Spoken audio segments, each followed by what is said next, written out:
You know, this is one of the reasons why I deconstructed from Christianity. It is the answer to this question whether we are talking about it from the New Testament or we're talking about it from the Old Testament. I'm not exactly sure of which video you're inquiring about, so I'll give you the information based on two different videos that talks about the same thing. Was Jesus prophesied in the book of Isaiah? And was Jesus a counterfeit Messiah that was actually talking about Vespasian based on the Piso family and Josephus ben Matthias? I'll break down both of them for you. So the first one we have to look at is the Old Testament. In the Old Testament, many Christians will validate that Jesus was prophesied by the prophet Isaiah in chapter 7, especially through verse 13. Now, Isaiah is more than likely the writer of Isaiah 7. As you get later into Isaiah, it is obviously not written by the same person. But when you look at Isaiah 7, the backdrop that you have is you have King Uzziah. King Uzziah was facing down the king of Ephraim and the king of Syria. God had told him to look for a sign. He didn't look for a sign. He didn't want to, but he was given one anyway. And the sign was that a young woman would bear a child, and that child would be called Emmanuel. And the two kings that were opposing Uzziah would then be forsaken or disposed of. Now, this would indicate that the prophesied Messiah, to which Emmanuel was to be named based off this young girl having a baby, would come early, would come during that time frame, which is approximately about 700 years prior to the birth of your Jesus character. The important thing that you have to notice here is that in the Hebrew, the Aramaic, the word that was used was Alma in Hebrew. Now, Alma, in their time frame, 700 BCE, means a young woman who is either married or a young woman who is not married. Now, according to their customs, a young woman who is not married is presumed to be a virgin. So therefore, this is the first reason why most Christians take this to mean a virgin. But it also could mean a young woman who was already married, which would mean that she had already had sex, because having sex is what culminates the marriage, creates the marriage. Now, going from that point, you have to recognize that by the time we get into the New Testament, hundreds of years later, Matthew, when writing about this, utilizing Isaiah, the Old Testament had been translated into Greek. According to the Greek Septuagint, the word Alma was translated to Parthenos.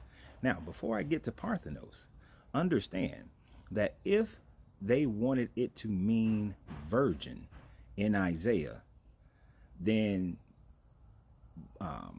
but the better word choice would have been Bethula. Now, the word Bethula had been used over and over again in the Old Testament to mean a young woman who was actually not engaged in sex, who had never had sex. But since the word Bethula was not used by Isaiah, then the word, instead of using the word Alma, then the word Parthenos means a similar thing in the Greek at the time frame that the Septuagint was written, which would be in about the 3rd century BCE. So then, when we go from the 3rd century BCE to the 1st century CE, the word Parthenos had now changed its meaning to mean a virgin. So when Parthenos was first used in the Septuagint, it did not mean virgin. It just meant a young woman who could either be a virgin or not be a virgin, who was either way. It just meant a young woman. But the usage of the word had changed. Let me give you an example. In the 1600s, the word awful meant to be full of awe. In modern day terms, the word awful means something horrific, something terrible had happened at a grand scale. So, let's say that Michael Jackson and Prince performed a concert together in the 1600s. It would be viable for someone to use the term that the concert was awful. Oh my gosh, it was awful.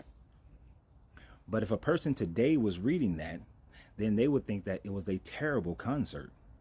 Whereas the person who wrote it in 1600s thought that it was a great concert.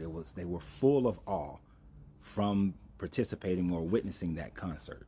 So this is how the word Parthenos changed over a 300 to 400 year time frame, from meaning a young woman who could be married or a young woman who is not married to become now known as a virgin. So when Matthew was writing his gospel, or the writers of Matthew were writing that gospel, and since Matthew was written in order to fulfill Jesus as the coming Messiah, utilizing a lot of the Old Testament ideas and writings, when he came across the word Parthenos in Isaiah, then he rendered it as virgin.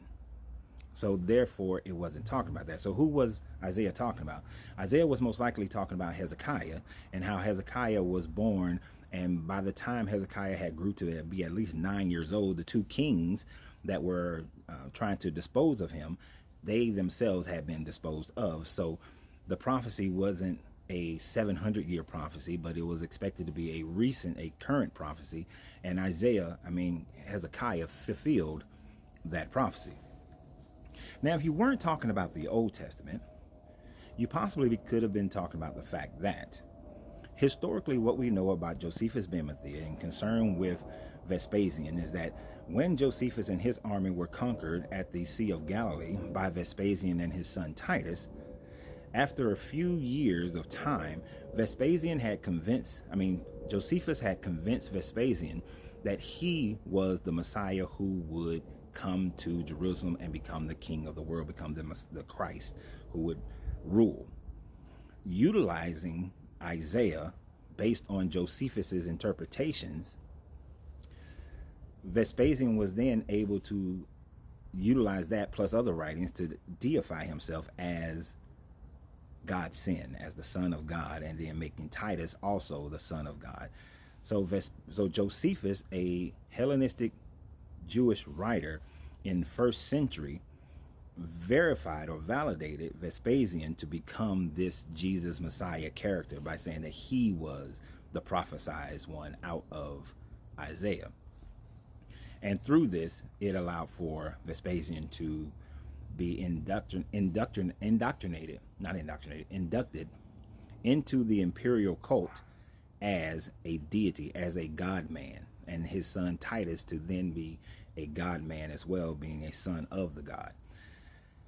So if you were talking about the Piso-Flavian family and the writer, that would be Josephus, writing whose fingerprints are all over what would become your four Gospels, then that would be Josephus. If you were speaking of the Old Testament, that would be Hezekiah.